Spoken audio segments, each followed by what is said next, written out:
दोस्तों चलिए आज का क्वेश्चन स्टार्ट करते हैं। आज कंप्यूटर के 40 क्वेश्चन हम लोग करेंगे, जिनमें पहला क्वेश्चन है कि कंप्यूटर के आविष्कारक कौन हैं। ऑप्शंस आपके सामने हैं, von Neumann, J L Kilby, Charles Babbage या फिर इनमें से कोई नहीं। तो दोस्तों हम लोग काफ़ी आज जल्दी जल्दी करेंगे, चूँकि 40 क्वेश्चन हम लोगों को करने हैं। तो इसका जो राइट आंसर हो जाएगा वो ऑप्शन नंबर सी हो जाएगा, चार्ल्स बेबेज। आगे बढ़ते अगला क्वेश्चन है, सबसे पहला कंप्यूटर का क्या नाम था। एट्रिक्स या फिर इनायक या फिर टैंडी या फिर नोवेला। इसका जो राइट आंसर हो जाएगा ऑप्शन नंबर बी, इनायक। आगे बढ़ते अगला कंप्यूटर है, आधुनिक कंप्यूटर की खोज सर्वप्रथम कब हुई। 1949 में, 1951 में, 1946 में, 1947 में। तो इसका जो राइट आंसर हो जाएगा वो हो जाएगा ऑप्शन नंबर सी, 1946 में। आगे बढ़ते अगला क्वेश्चन है, कंप्यूटर के क्षेत्र में महान क्रांति कब से आई। ऑप्शंस हैं 1977, 2000 में, 1955 में, 1960 में। इसका जो राइट आंसर हो जाएगा वो हो जाएगा ऑप्शन नंबर डी, 1960। आगे बढ़ते अगला क्वेश्चन है, कंप्यूटर का हिंदी नाम क्या है। ऑप्शन है गणना करने वाला, संगणक, हिसाब लगाने वाला या फिर परिगणक। इसका जो राइट आंसर हो जाएगा वो क्या होगा। इसका जो राइट आंसर होगा वो होगा ऑप्शन नंबर बी, संगणक। आगे बढ़ते अगला क्वेश्चन है, कंप्यूटर साक्षरता दिवस कब मनाया जाता है। ऑप्शंस हैं 5 दिसंबर, 14 दिसंबर, 22 दिसंबर या फिर 2 दिसंबर। तो जो इसका राइट आंसर हो जाएगा वो ऑप्शन नंबर डी हो जाएगा, 2 दिसंबर इज द करेक्ट आंसर। अगला क्वेश्चन है, सीपीयू का पूर्ण रूप क्या है। काफी बार पूछा जाने वाला ये क्वेश्चन है, सीपीयू का पूर्ण रूप क्या है।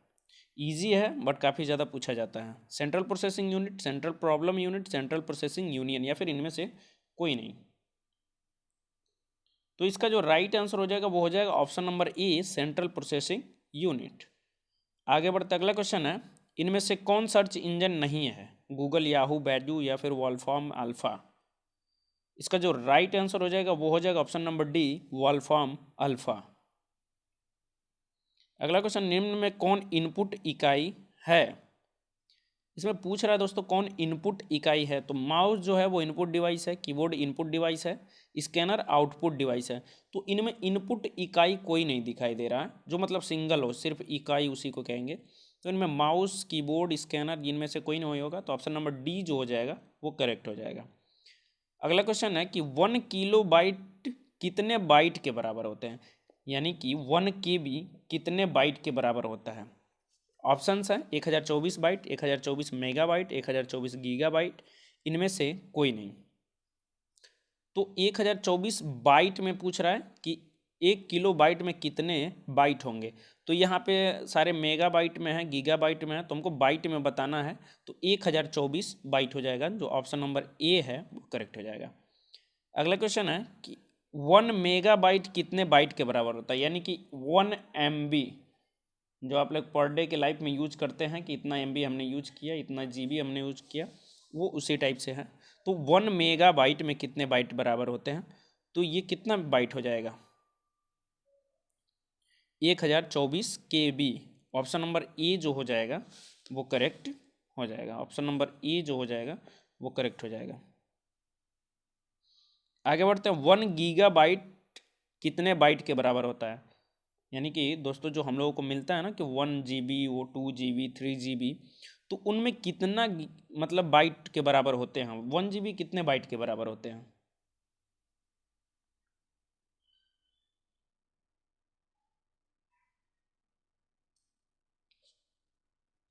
तो इसका जो आंसर राइट आंसर हो जाएगा 1024, यानी कि 1024 MB के बराबर होता है। आगे बढ़ते अगला क्वेश्चन है, कंप्यूटर में प्रयुक्त IC चिप बने होते हैं।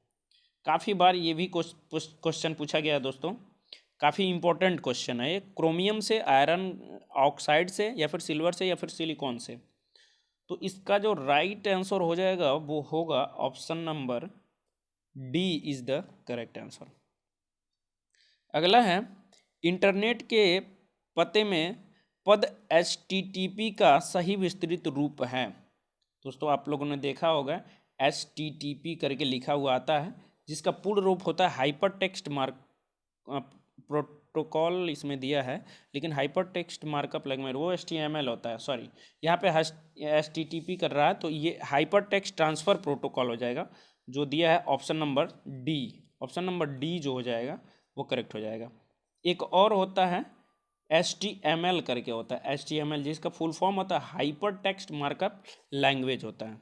आगे बढ़ते अगला क्वेश्चन है, किसी कंप्यूटर के प्रोग्राम में बच्चों द्वारा प्रयुक्त भाषा प्राय कौन सी होती है?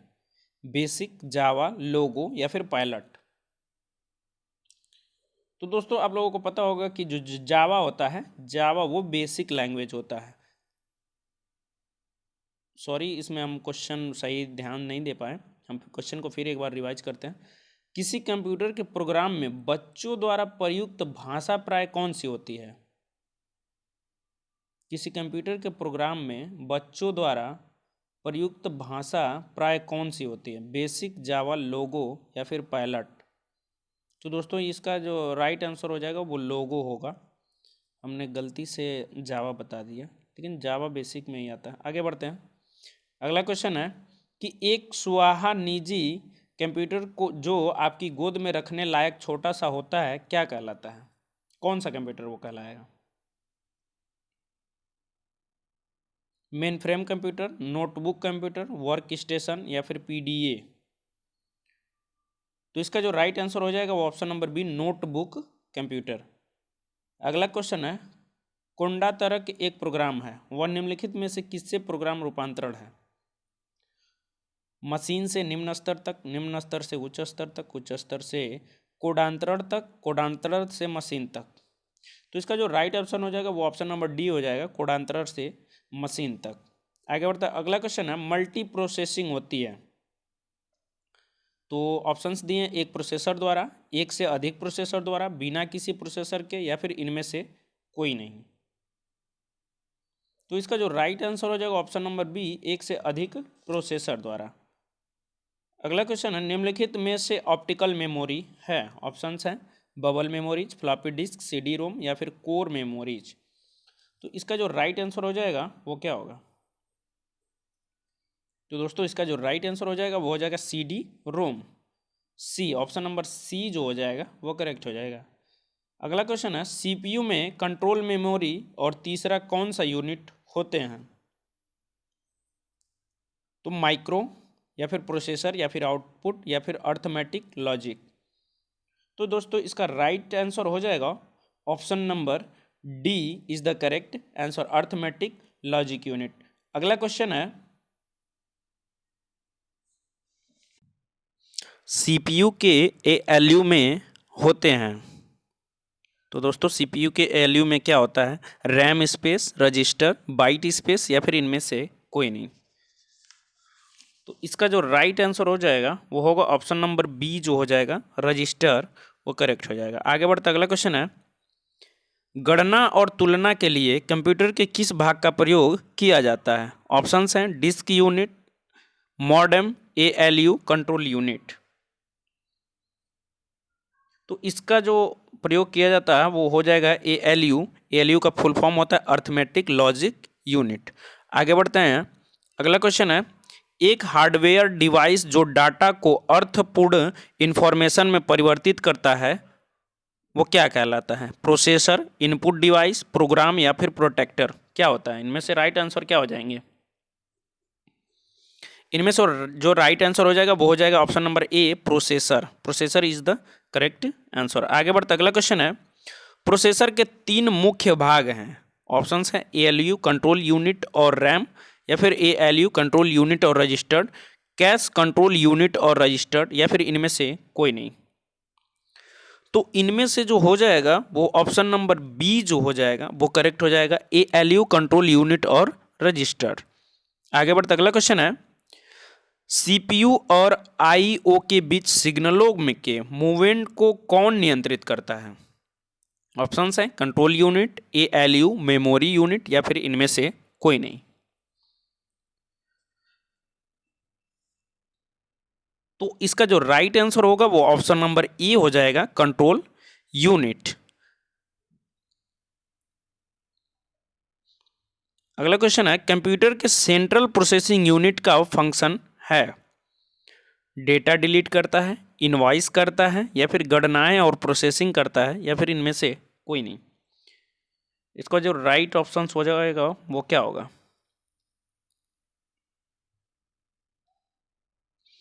तो दोस्तों इसका जो राइट आंसर हो जाएगा वो ऑप्शन नंबर सी होगा, गणनाएं और प्रोसेसिंग करता है। आगे बढ़ते अगला क्वेश्चन है, निम्न में से कौन सा कंप्यूटर का बुनियादी कार्य नहीं है? ऑप्शंस हैं, डाटा को प्रोसेस करना, टेक्स्ट को स्कैन करना, इनपुट को स्वीकार करना, डाटा को स्टोर करना। इसके जो राइट आंसर हो जाएंगे वो क्या हो जाएंगे? इसके जो राइट आंसर हो जाएंगे ऑप्शन नंबर बी जो हो जाएगा, टेक्स्ट को स्कैन करना, वो करेक्ट हो जाएगा। आगे बढ़ते हैं, अगला क्वेश्चन है, परिचालन संपन्न करता है एल्गोरिदम, अर्थमेटिक, ASCII, या फिर इनमें से कोई नहीं। तो इनमें राइट आंसर क्या हो जाएंगे? इनमें जो राइट आंसर होगा वो ऑप्शन नंबर बी हो जाएगा, अर्थमेटिक। आगे बढ़ते अगला क्वेश्चन है, कंप्यूटर में अधिकांश प्रोसेसिंग किस में होती है? ऑप्शंस हैं, मदरबोर्ड, मेमोरी, CPU, या फिर रैम। तो दोस्तों CPU का फुल फॉर्म अभी हम लोग आगे किए हैं, सेंट्रल प्रोसेसिंग यूनिट। रैम का फुल फॉर्म हो जाता है रैंडम एक्सेस मेमोरी। तो इसका जो राइट आंसर हो जाएगा वो CPU हो जाएगा। सबसे ज़्यादा प्रोसेसिंग CPU में ही होता है, और CPU को कंप्यूटर का ब्रेन भी कहा जाता है। तो इसका राइट आंसर जो हो जाएगा सी हो जाएगा। आगे बढ़ते हैं, कंप्यूटर निम्नलिखित में से कौन सा कार्य नहीं करता है? ऑप्शन है, प्रोसेसिंग, अंडरस्टैंडिंग, इंप्यूटिंग, या फिर आउटपुटिंग। इसका जो राइट आंसर हो जाएगा वो होगा ऑप्शन नंबर बी, अंडरस्टैंडिंग। अगला क्वेश्चन है, प्रमुख मेमोरी किसके समन्वय से कार्य करती है? इसका जो राइट आंसर हो जाएगा वो क्या होगा? ऑप्शन है, इंटेल, विशेष कार्य कार्ड, या फिर रैम, या फिर CPU। इसका जो राइट आंसर हो जाएगा वो हो जाएगा option number D, CPU। CPU is the correct answer. आगे बढ़ते हैं, अगला क्वेश्चन है, माइक्रो प्रोसेसर जो कंप्यूटर का मस्तिष्क होता है उसे कहा जाता है? ऑप्शन है, सॉफ्टवेयर, माइक्रोचिप, या फिर सभी कथन सत्य हैं। इसका जो राइट आंसर हो जाएगा वो हो जाएगा ऑप्शन नंबर बी, माइक्रोचिप। आगे बढ़ते अगला क्वेश्चन है, कंप्यूटर द्वारा प्रोड्यूस किया गया परिणाम होता है मेमोरी, डाटा, आउटपुट, या फिर इनमें से कोई नहीं। इसका जो राइट आंसर हो जाएगा वो हो जाएगा ऑप्शन नंबर सी, आउटपुट होता है। आगे बढ़ते अगला क्वेश्चन है, इनपुट का आउटपुट में रूपांतरण किया जाता है? ऑप्शन है, मेमोरी द्वारा, CPU द्वारा, इनपुट और आउटपुट द्वारा, या फिर पेरिफेरल्स द्वारा। इनका जो राइट आंसर हो जाएगा वो हो जाएगा ऑप्शन नंबर सी, इनपुट और आउटपुट द्वारा। सॉरी, इनपुट का आउटपुट में रूपांतरण किया जाता है, ये CPU द्वारा होता है, CPU द्वारा होता है। ऑप्शन नंबर बी जो हो जाएगा वो करेक्ट हो जाएगा। अगला क्वेश्चन है, प्रोसेस्ड डेटा को कहते हैं? ऑप्शन है, आउटपुट, प्रोसेस, इनपुट, या फिर सभी। इसका जो राइट आंसर हो जाएगा वो हो जाएगा ऑप्शन नंबर बी, प्रोसेस। अगला क्वेश्चन है, CPU का मुख्य घटक है? ऑप्शन है, control unit, memory, arithmetic logic unit, या फिर ये सभी। इसका जो राइट आंसर हो जाएगा वो हो जाएगा ऑप्शन नंबर डी, ये सभी। अगला है, कंप्यूटर की क्षमता है? ऑप्शन है, निम्न, उच्च, सीमित, या फिर असीमित। इसका जो राइट आंसर हो जाएगा वो क्या होगा? इसका जो राइट आंसर हो जाएगा वो हो जाएगा ऑप्शन नंबर सी, सीमित। आगे बढ़ते हैं, अगला क्वेश्चन है, कंप्यूटर को किस प्रकार की बुद्धि की संज्ञा दी गई है? ऑप्शन है, मानव, कृत्रिम, शुद्ध, या फिर अन्य। इसका जो राइट आंसर हो जाएगा वो हो जाएगा option number B is the correct answer, कृत्रिम। अगला क्वेश्चन है, मनुष्य की स्मरण शक्ति कंप्यूटर की तुलना में होती है सामान्य, उच्च, निम्न, या फिर औसत होती है? तो इसका जो राइट आंसर हो जाएगा वो हो जाएगा ऑप्शन नंबर ए, सामान्य। अगला क्वेश्चन है, मानव मन तथा कंप्यूटर में किसकी गति अधिक है? ऑप्शंस हैं कंप्यूटर, मानव मन, या फिर दोनों में बराबर, या फिर इनमें से कोई नहीं।